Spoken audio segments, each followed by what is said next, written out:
Fun fact, did you know that as of today, only slightly more than half of the world's population is online? It's less than 60%. So it's no wonder that every tech giant is scrambling to bring the next billion users online. Look at Google's Project Loon. It's a set of high-altitude balloons that form a cellular network. Or Facebook Aquila, that's a solar-powered drone that laser beams the internet down to users. But for one reason or another, most of these projects were shut down before they even got off the ground. But not SpaceX. Their Starlink is already in beta testing. They've deployed more than 80% of their target satellites for near global service by 2022. And if that's not enough, the FCC has already approved 12,000 Starlink satellites, with 30,000 more under review. Starlink has the potential to become SpaceX's biggest revenue source by a wide margin. Last year, Elon Musk even said that Starlink will probably IPO. But when will that happen? And at what share price? And should you buy Starlink stock? If you want to be in the know, be sure you subscribe and turn on notifications. Hey there, Dave here. We all know that SpaceX has a big, hairy, audacious goal of making humanity multiplanetary. And by building everything in-house and making rockets reusable, SpaceX is on track to reduce the cost of rocket launches by a factor of 10.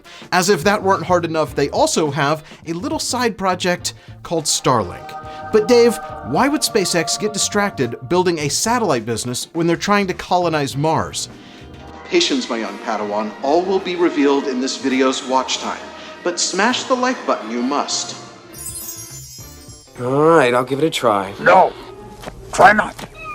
Do or do not. Here's two big reasons why SpaceX is pouring over $10 billion into Starlink and how this fits into their Mars program. Mars program costs. Everybody gangsta until somebody has to pay for the Mars mission. And getting people to Mars is only half of the equation. The other half is building a self-sufficient colony. Here's just some of the resources that the first Mars inhabitants are going to need. A habitat with oxygen, water, food, power, waste disposal, sanitation, Mars suits, rovers to explore the surface, fuel to power the rovers, mining equipment. You get the point. Out of all of this, SpaceX is going to be building the space transport systems, a propellant plant, and a crewed base. And they're planning to launch the first crewed flights to Mars as early as 2026. That gives them 5 more years to prep. Granted, other governments and companies are going to be pitching in. You're competing with the likes of Jeff Bezos Jeff who? And we're not sure exactly how much everything is going to cost, but let's just say it's somewhere in the order of 1 billion, gajillion, fifillion, million. Yeah. Since 2016, SpaceX has been funding their Mars program with tens of millions of dollars of their own capital, and they expect costs to grow 100-fold every year leading up to the launch. That's $10 billion of R&D. Elon Musk has said that it's going to cost at most $500,000 per person to move to Mars, which means he'll have to transport around 20,000 people to recover the R&D costs alone. That would take them between 200 and 2,000 trips.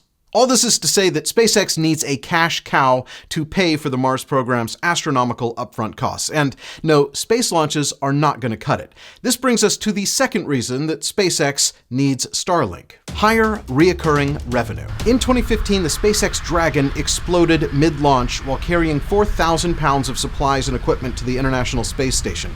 That day, SpaceX lost $260 million in 2 minutes. Explosions like this one and the one in 2016 delayed SpaceX's launch manifest by months and cost them billions of dollars in missed revenue. This goes to show how unpredictable space launches are, no matter the company's excellent track record. And that uncertainty threatens the Mars program's funding. The global space launch industry is worth about $12 billion. SpaceX has more than half of the market share of commercial launch contracts and has generated up to $2 billion a year. But even though SpaceX is the undisputed leader, the market size itself limits their revenue potential. Elon Musk even said that SpaceX tops out at about $3 billion a year. Global broadband services, on the other hand, is a $355 billion industry. That's projected to double, maybe even triple, as the rest rest of the world comes online. If you're Elon Musk, you are always looking for the next big thing, whether it's global broadband trends or something a little closer to home. If you're an entrepreneur or an investor like me, or you just like to know about the latest trends, the sponsor of today's video is for you. Trends by The Hustle. I want you to be able to check it out for yourself, so right now you can get your first 7 days for just $1. Go to trends.co/Dave Hansen for your $1 7-day trial. That's going to give you access to everything, the full community of industry leaders from pretty much every field. As an entrepreneur, you need this kind of connection and insight. A couple months ago, I made a whole video about 3 trends that I found in their Signals blog. That's pretty much the first place I check for new investment ideas, especially when they post a new Flares article. They are so good. Let me know in the comments if you want me to make another video showing trends like that. I can't say for sure, but I'd imagine that Elon, or at least Elon's people, are all over trends. If you want to check it out, use the link in the description or just go to trends.co/Dave Hansen, 7 days, $1. Thanks to The Hustle and Trends for sponsoring the video today and bringing this full circle. Last month, they had a podcast with the founder of Ghost, which is a nonprofit web publishing platform that I actually used to use at one of my startups. That podcast was all about non-traditional ways of scaling businesses, including subscription revenue, which is something Elon Musk sees as a way to give SpaceX the predictable, stable revenue that they need to fund the Mars program. Leaked internal documents show that SpaceX projects their satellite internet revenue to exceed $35 billion by 2025. That's over 10x what they could make with space launches. Okay, so we know why SpaceX needs Starlink, but we also know that Elon Musk doesn't start a new business just to coast. He has a pattern of disrupting and dominating complacent industries. So what sets Starlink apart from the other 10,000 ISPs in the world? How Starlink is disrupting telecommunications. Nearly 26 years after the invention of the internet, only 0.4% of the world could access it. Here we are nearly 50 years later, and about half of the world can hop online. So what took us half a century, Starlink is planning to do in 1/5 the time. But why is half the world still offline anyway? Long story short, since everybody already had telephones by the time the internet began to take off, most of its infrastructure was built on top of the public telephone networks. How many of you remember this sound? That should give you an idea of how old I am. But anyway, for most of its existence, the internet only flowed through those big telephone lines you see outside. But then came fiber optic cable and, of course, wireless broadband. But even though fiber optic cables made internet browsing up to 20 times faster, only those lucky enough to live in urban areas can enjoy it. Not to mention, digital files and streaming media have become even larger, requiring faster internet speeds, which widened the digital divide even more. And internet service providers just don't have a strong incentive to connect those rural and remote areas. To lay just 1 mile of fiber optic cable in rural America and connect it to 13 homes, that would cost over $27,600, or about $2,100 per home. With a 50% profit margin off of a $65 monthly subscription, it would take the ISP more than 5 years just to break even. So why invest so much for so little ROI? That's where wireless broadband, and specifically satellite internet, comes in. Think quick. Which gives you faster internet speeds? A, an object that's orbiting 20,000 miles above the surface of the Earth? Or B, a nearby telephone line that hasn't been upgraded in the past 90 years? If you answered A, you're right. Give me a high five on that like button. But satellite internet also has its issues. For one, since the satellites are so high, the average latency is 638 milliseconds. That's 30 times slower than cable internet. The two biggest players in this space are HughesNet and Viasat. Viasat costs about $150 per month for 100 megabits per second, and that has a 300 gigabyte data cap. And HughesNet costs about $100 a month. That's for 25 megabits per second and a 30 gigabyte data cap. For context, a large ISP like Xfinity or Spectrum only charges about $35 a month for 100 megabit speeds. Unless you're a longtime customer and then they keep raising the rate and give the lower price to new customers. Don't get me started on that, but clearly there is room for cost and performance improvements here. Here's why Starlink is positioned to take over the satellite internet market. Unlike HughesNet and Viasat, Starlink is a low Earth orbiting satellite constellation. Since Starlink satellites are over 60 times closer to the Earth, they can dramatically reduce the typical latency you get with satellite internet. Starlink claims that they can provide 20 to 40 millisecond latency right now, which is in line with what you'd get from cable and mobile internet, and Starlink data speeds are anywhere from 50 to 150 megabits per second. So it's not the fastest in the world, but it is in the upper 40% of the global average, and some users have even experienced megabit speeds higher than what Starlink has advertised, and Elon Musk said that speeds will double to about 300 megabits per second at 20 milliseconds latency later this year.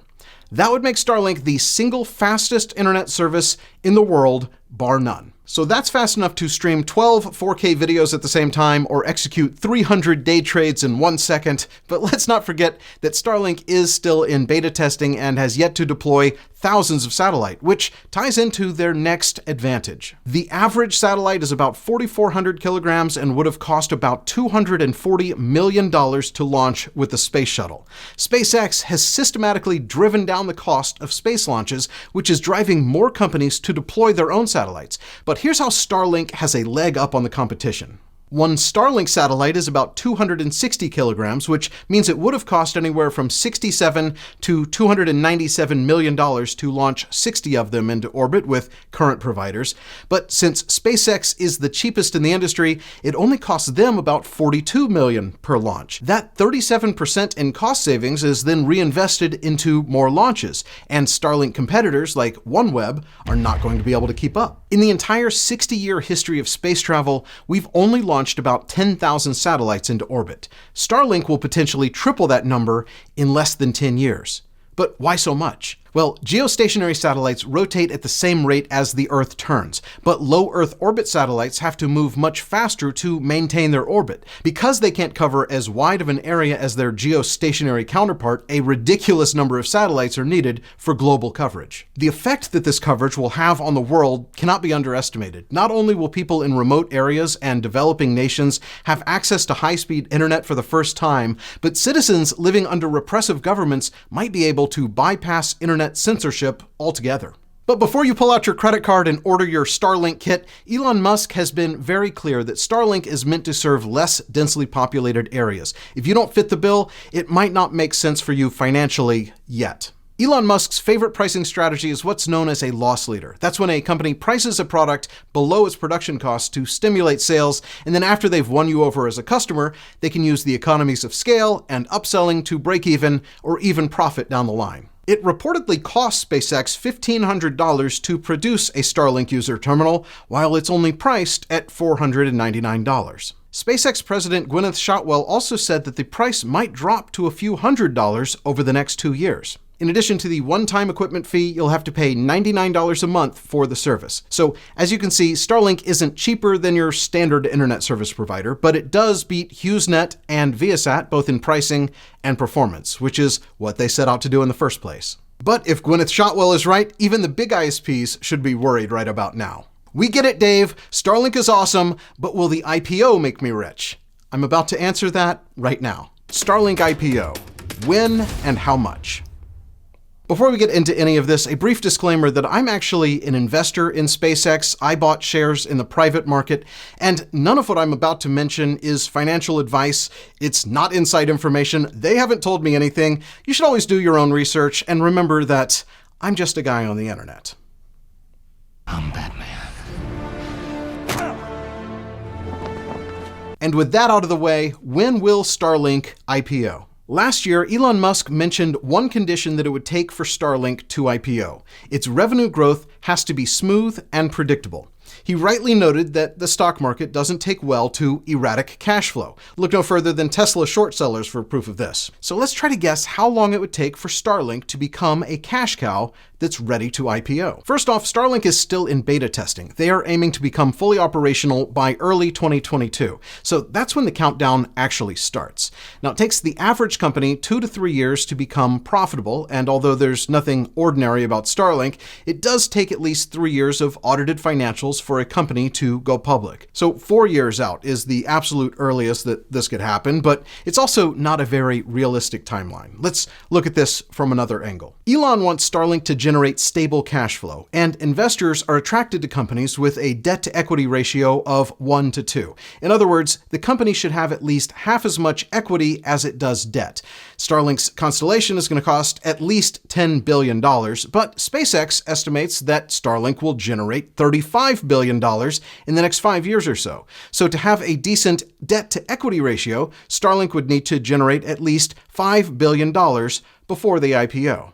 So how many customers do they need to pull that off? Well, if the Starlink kit cost $499 and customers subscribe for $99 a month, then Starlink generates an annual revenue of $1,700 per user in that first year. So Starlink needs at least 2 million customers to hit $5 billion in revenue. As of February 2021, Starlink had 10,000 users in the United States and abroad, and that should double, if not triple, by the end of the year. That means Starlink has to grow about 200% in the next couple of years. That's not unheard of in the startup space. For reference, Zoom grew by 416% in 2020 alone, but they're obviously an outlier. A healthy growth rate for a startup is around 45% annually, and by that more modest estimate, it would take Starlink around 4 years to grow 200%. And factoring in everything we've discussed, I'd say it's going to take somewhere around 8 years for Starlink to go public, which lines up with the average amount of time it took other top ISPs in the US to go public. And hey, it took Tesla 7 years to go public, so there's that too. But who knows, really? Now, we can't talk about a potential IPO without speculating on the price. The biggest ISPs in the US have an average multiple of 2x. In other words, these companies are valued at twice their annual revenue. So if SpaceX's optimistic projections come true, that would give Starlink a valuation of at least $70 billion. So what does that mean price per share? Well, when a company is preparing to IPO, they usually look at their listed peers to land on a given price range. The top 2 satellite providers, who control 90% of the market, trade at an average of $36 to $48 per share. At those prices, Starlink would need to issue 1.5 to 2 billion shares to be worth $70 billion total. That also lines up with the median shares outstanding of the top ISPs, including satellite providers, but nobody knows. That's my 2 cents. It could turn into another massive SPAC or a massive direct listing like we saw with Coinbase last week. But if you made it to this part of the video, I want to just say thank you for watching. Hopefully you learned something about Starlink, about SpaceX, about IPO investing. A quick reminder, check out trends.co/Dave Hansen to get a 7-day trial for just $1. Check it out if you liked this video. I know you're going to love the Trends community. And before you go, tell me what you think. Will Starlink go public in the next decade? How many users will they have by then? And how much will Starlink be worth? Flood the comment section with what you think, and I'll respond to as many of you as I can. That is the latest from here. I'm Dave Hansen. I'll see you back there for the next Hey There, Dave here.